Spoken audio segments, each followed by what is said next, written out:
আসসালামু আলাইকুম, hello viewers, কেমন আছেন সবাই? আশা করি সকলে অনেক ভালো আছেন। গত পর্বে আমি কিছু আলোচনা করেছিলাম আপনাদের সামনে। সো আজকে সেই আলোচনাটার আসলে প্রথম দিন। আজকে আমরা দেখব কিভাবে একটা জিমেইল অ্যাকাউন্ট ক্রিয়েট করবেন। শুরু কিন্তু জিমেইল থেকে। আপনাকে কিন্তু সর্বপ্রথম একটা জিমেইল অ্যাকাউন্ট ক্রিয়েট করতে হবে ইউটিউবের জন্য। তো জাস্ট সেই বিষয়টা নিয়ে আমি মনে হয় গত টিউটোরিয়ালে অনেক আলোচনা করেছি। আজকে আমি আপনাদেরকে দেখাবো কিভাবে আপনি একটা জিমেইল অ্যাকাউন্ট ক্রিয়েট করবেন। খুব সিম্পল, এটা তেমন কিছু না। আপনার যদি স্মার্টফোন থাকে সেখান থেকে আপনি করতে পারবেন, বা আপনার যদি নর্মাল একটা পিসি থাকে আপনি সেখানেও করতে পারবেন। সো আমরা আজকে জিমেইল ক্রিয়েট কীভাবে করতে হয় এটা আজকে শিখব। এর পরবর্তীতে আমরা দেখব ইউটিউবের চ্যানেল কীভাবে ক্রিয়েট করতে হয় সেটা আমরা শিখব। তো আমরা ধারাবাহিকভাবে আসলে বিষয়টা আলোচনা করব। সো টি বাংলার পক্ষ থেকে আমি ফারুক, আপনাদেরকে অসংখ্য ধন্যবাদ। আমার ভিডিওগুলো যদি ভালো লাগে অবশ্যই আমার চ্যানেলটিতে একটু সাবস্ক্রাইব করবেন এবং পাশে থাকা বেল আইকনটি অন করে দেবেন। আর প্রিয় দর্শক, আপনার যদি কোনো বিষয়ে জানার জন্য আগ্রহ হয় আমাদেরকে অবশ্যই কমেন্টস করে জানাবেন। আমার ভিডিওগুলো শুরু থেকে শেষ পর্যন্ত দেখবেন। যদি ভালো না লাগে বের হয়ে যাবেন। আমি একটু সরাসরি কথা বলতে অনেক ভালোবাসি।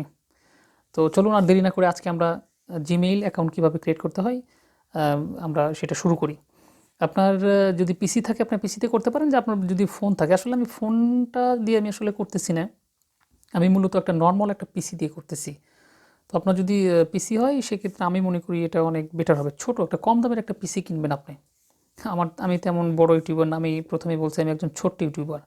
আর এই ছোট্ট ইউটিউব থেকে একদিন বড় হতে হবে। সো চলুন আর দেরি না করে দেখা যাক আমরা একটি জিমেইল অ্যাকাউন্ট কীভাবে ক্রিয়েট করতে হয় একটু দেখে আসি। তো জাস্ট আমরা মনিটরে চলে আসলাম। মনিটরে এসে আমরা গুগল বক্সে এখানে লিখব, সার্চ বক্সে gmail.com। gmail.com লিখে ইন্টারপ্রেস করার পর আপনার সামনে এইরকম একটা ইন্টারফেস চলে আসবে।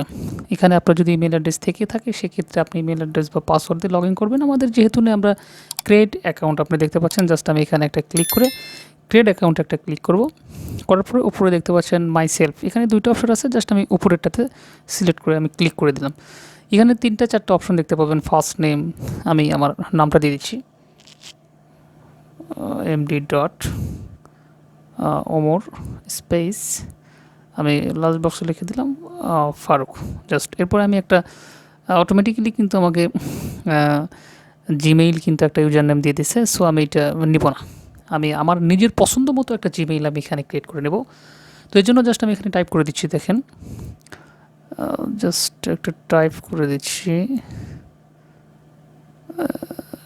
না, এইটা আসলে হবে না, আমি এটা দিব না, জাস্ট কেটে দিলাম। সো জাস্ট আমি এইটা দিলাম, এমডি ডট অমর Faruk dot BD dot 347।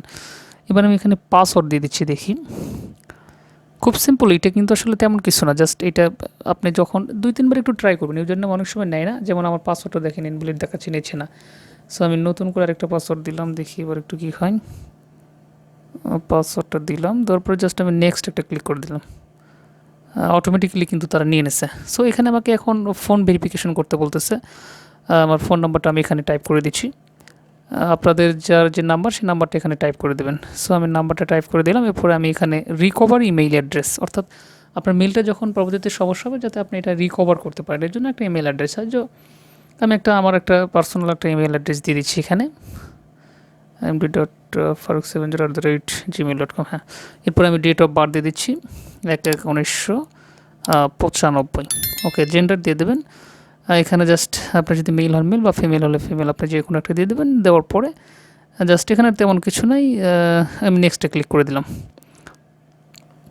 So নেক্সটে ক্লিক করার পর জাস্ট এইরকম একটা ইন্টারফেস চলে আসবে। সেখানে বলবে আপনাকে ফোন ভেরিফিকেশন করতে হবে, ভেরিফাই ওর ফোন নাম্বার। সো আমি যে ফোন নাম্বারটা দিচ্ছি এখানে যদি আমি ভেরিফাই একটা ক্লিক করি, আমাকে ওরা একটা 6 ডিজিটের একটা ভেরিফিকেশন কোড দেবে। সো আমি ভেরিফাই ক্লিক করার পর আমার মেসেজ আমার মোবাইলে ওই নাম্বারটাতে ভেরিফিকেশন দেওয়ার পর আমি জাস্ট ভেরিফাই ক্লিক করে দিলাম। দেওয়ার পরে জাস্ট এখানে আর তেমন কিছু নাই, এগুলো আসলে তেমন কিছু করার নাই। জাস্ট এখানে আর কিছু করার না, জাস্ট ডান একটা ক্লিক করে দিলাম। ক্লিক করার পর এখানে ওরা কিছু প্রাইভেটলি কিছু অপশন দেয়, এগুলো একটু দেখে নেবেন যদি সময় থাকে। আর যদি না হয় আপনার এগুলো কিছু করতে হবে না, জাস্ট আই এগ্রিতে আমি একটা ক্লিক করে দিলাম। এখানে কিছু করতে হবে না, জাস্ট আই এগ্রিতে আমি একটা ক্লিক করে দিলাম। আই এগ্রিতে ক্লিক করার পর একটু সময় নিচ্ছে। আমি কিন্তু একদম বলছি যে আমি তৃণমূল পর্যায়ের একজন ইউটিউবার। আমি আসলে মডেম দিয়ে কাজ করি। আমি কীভাবে কাজ করি এটা আমি আপনাদেরকে দেখাবো। সো একটু সময় নিচ্ছে। আসলে নেট কালেকশন অনেক সময় একটু স্লো হয়ে যায়। আমরা আসলে অনেক কষ্ট করি ইউটিউবিং করার জন্য, কিন্তু আসলে করতে পারি না। সো লগইন জিমেইল, আমার জিমেইলটা কিন্তু অলরেডি একটা অ্যাকাউন্ট ক্রিয়েট হয়ে গেছে। দেখতে পাচ্ছেন আমার জিমেইল কিন্তু অলরেডি, কংগ্রাচুলেশন, আমার জিমেইল কিন্তু অলরেডি একটা নতুন কিন্তু একটা অ্যাকাউন্ট কিন্তু ক্রিয়েট হয়ে গেল। সো এটা আসলে তেমন কিছু না, খুব সিম্পলি কিন্তু অ্যাকাউন্টটা আমি ক্রিয়েট করে ফেললাম। দেখতে পাচ্ছেন অলরেডি কিন্তু নতুন একটা জিমেইল অ্যাকাউন্ট আমার ক্রিয়েট হয়ে গেল। সো আমি এই জিমেইল অ্যাকাউন্টটা দিয়ে, এই নতুন জিমেইল অ্যাকাউন্ট দিয়ে আমি কিন্তু আসলে এখন ইউটিউবে একটা নতুন অ্যাকাউন্ট ক্রিয়েট করব। তো জাস্ট আজকের ভিডিওটা মূলত এই পর্যন্তই হয়তো বা ছিল। আপনারা যে ইন্টারফেসটি দেখতে পাচ্ছেন এটাই মূলত জিমেইলের ইন্টারফেস। জাস্ট আজকে এতটুকুই আমি আপনাদের, আশা করি আমার মনে হয় যে আপনি এটা করতে পারবেন, এটা আপনার এমন কোনো সমস্যা হবে না। এটা ছোট্ট একটা বিষয়। আর আমার টিউটোরিয়াল ছাড়া আপনার বিভিন্ন টিউটোরিয়াল আছে, সেগুলো দেখে আপনারা শুরু করবেন। তো আমি আজকে এই পর্যন্ত আপনাদেরকে প্রিয় দর্শক, কেমন লাগলো আজকের এই জিমেইল অ্যাকাউন্টটা ক্রিয়েট করা? খুব সিম্পল একটা জিমেইল অ্যাকাউন্ট আমি কিন্তু ক্রিয়েট করে ফেললাম। সো আমরা গত পর্বে এখন দেখেছিলাম একটা ছোট্ট একটা টিউটোরিয়াল, যেখানে আমি কিছু কথা বলেছিলাম। সো আপনার ওই কথাটা অবশ্যই মাথায় ঢুকিয়ে রাখবেন। আর আমরা আগামীতে যে ইউটিউব নিয়ে যে আপনার অ্যাকাউন্টটা ক্রিয়েট করব, সেটা ভিডিওটা দেখার জন্য অবশ্যই আমার চ্যানেলটিতে সাবস্ক্রাইব করবেন এবং পাশে থাকা বেল আইকনটা অন করে দেবেন। কোনো বিষয় জানার থাকলে অবশ্যই আমাকে কমেন্ট বক্সে জানিয়ে দেবেন। এটা কিন্তু অবশ্যই ভুলবেন না। তো ধন্যবাদ সবাইকে। কথা হবে তাহলে আগামী পর্বে। ততক্ষণ পর্যন্ত ভালো থাকুন, সুস্থ থাকুন। আসসালামু আলাইকুম।